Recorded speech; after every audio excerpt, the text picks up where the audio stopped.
আপনার কোনো স্টুডিও নেই, আপনি একজন কন্টেন্ট ক্রিয়েটর, কিন্তু আপনি ভাবছেন যে এই ভাঙা ঘরে ভিডিও করলে তো মানুষ দেখবে না, মানুষ আমাকে সাপোর্ট করবে না। আমি যদি একটা স্টুডিও তৈরি করতে পারি, কিন্তু স্টুডিও তৈরি করতে গেলে আপনার তো অনেক কস্ট, এত খরচ দিয়ে কিন্তু একটা স্টুডিও আপনার পক্ষে তো তৈরি করা সম্ভব নাও হতে পারে। তবে আজকে এমন একটা টেকনিক দেখাবো যে টেকনিকের মাধ্যমে আপনি একটা ভাঙা ঘরে বসেও কিন্তু একদম ভালো প্রফেশনাল ভিডিও তৈরি করতে পারবেন।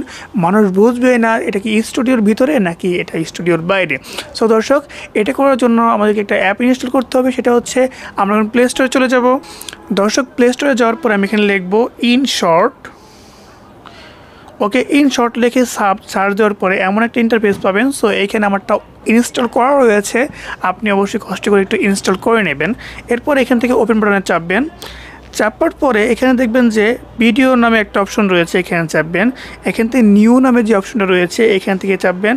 সো একটা প্রজেক্ট ক্রিয়েট করতে হবে। এখন যে কাজটা করতে হবে, আমাকে একটা স্টুডিওর ফটো আমি এখান থেকে নিয়ে নিব। সো এখান থেকে এই ফটোটা নিয়ে নিলাম।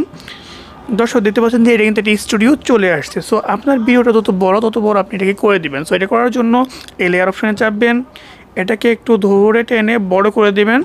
দেখব কতটুকু আমার ভিডিও, ততটুকু আমি নিয়ে নিলাম। ওকে, নেওয়ার পরে এখন যে কাজটা করতে হবে, এখন আপনি একটা গ্রিন স্ক্রিন ভিডিও করে নেবেন। গ্রিন স্ক্রিন বলতে পেছনে এমন একটা গ্রিন স্ক্রিন থাকবে, মানে গ্রিন কাপড় থাকবে বা গ্রিন কালার থাকবে। সো এইখানে দাঁড়িয়ে আপনি ভিডিওগুলো করবেন বা বসেই করেন। করা হলে আপনি যে কাজটা করবেন সেটাকে আপনি এখানে নিয়ে আসবেন। ওকে, এখন যে কাজটা করতে হবে, এখানে পিপ নামে যে অপশন রয়েছে এখানে চাপবো। চাপার পরে আমি আমার ফাইলটা সিলেক্ট করে দেবো। এখানে আমার একটা গ্রিন স্ক্রিন ভিডিও রয়েছে, সেটা আমি নিয়ে নেব। দর্শক, গ্রিন স্ক্রিন ফুটেজটা কিন্তু এখানে চলে আসলো। সো আমার এখন যে বিষয়টা হচ্ছে, এখানে আমি অনেকটা সময় শুরু হয়েছে, রেডি হয়েছে। সো এই অপশন জিনিসগুলো কিন্তু আমার কেটে ফেলতে হবে। এটা কেটে ফেলার জন্য এখান থেকে লেয়ারটাকে টানবো, যেখান থেকে শুরু হয়েছে সেখানে লেয়ারের এই দাগ বরাবর নেব। নেওয়ার পরে এখানে চাপবো। চাপার পরে এখানে ট্রিম নামে একটা অপশন পাবো, এই যে স্পেল্ট নামে একটা অপশন রয়েছে, এখানে চাপবো। এখন যে অংশ কাটতে যাচ্ছি সেই অংশকে সিলেক্ট করে ডিলিট অপশনে চাপবো। সো এটাকে এখন প্রথম শুরুতে নিয়ে নেব।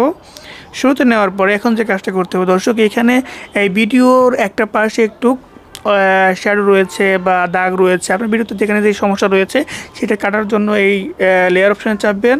এরপরে এখান থেকে ক্রপ নামে একটা অপশন রয়েছে, এখানে চাপবেন। চাপার পরে যতটুকু রাখতে চাচ্ছেন ততটুকু রাখবেন, বাকিটা কেটে ফেলবেন। কেটে ফেলার পরে এটা হয়ে গেল। এখন আপনি ক্রোমা কি নামে একটা অপশন পেয়ে যাবেন, এখানে চাপবেন। দর্শক, এখান থেকে এই যে অপশনটা রয়েছে, এটাকে যে অংশটা রিমুভ করে যাচ্ছেন সেই অংশে রাখবেন। রাখার পরে এখান থেকে এটাকে বাড়িয়ে দিবেন। আস্তে আস্তে যতটুকু বাড়াবেন দেখবেন যে আস্তে আস্তে কিন্তু এটা পরিবর্তন হয়ে গেল। এখন আপনার পজিশন মতো আপনি এটাকে বসিয়ে দিলেন।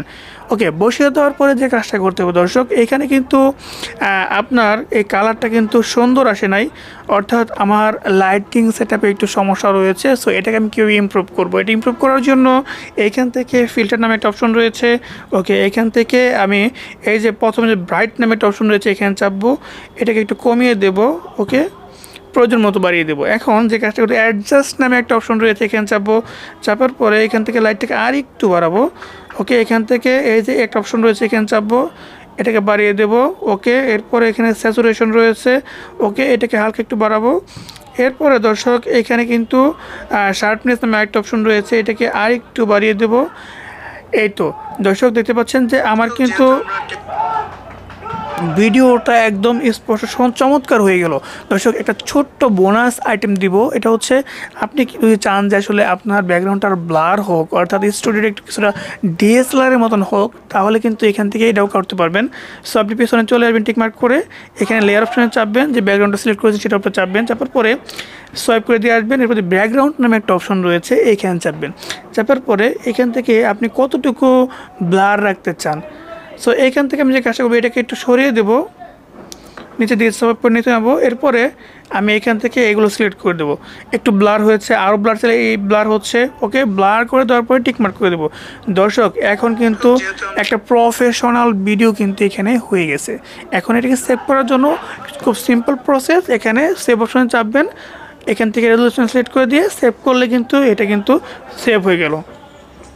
দর্শক এভাবে কিন্তু আপনি ক্রোমা কির মাধ্যমে কিন্তু আপনি স্টুডিও সেটআপের ভিতরে প্রবেশ করতে পারবেন। প্রিয় দর্শক আজকের ভিডিও যদি ভালো লাগে থাকে অবশ্যই একটা লাইক দিবেন, কমেন্টে মতামত জানাবেন এবং ভ্যারিয়েশন টেকের পাশে থাকার জন্য অবশ্যই সাবস্ক্রাইব করবেন। দেখা হচ্ছে পরবর্তী কোনো ভিডিওতে, সে পর্যন্ত সকলে সুস্থ থাকবেন, ভালো থাকবেন সেই প্রত্যাশায় আজকের ভিডিওটি শেষ করছি। আসসালামু আলাইকুম।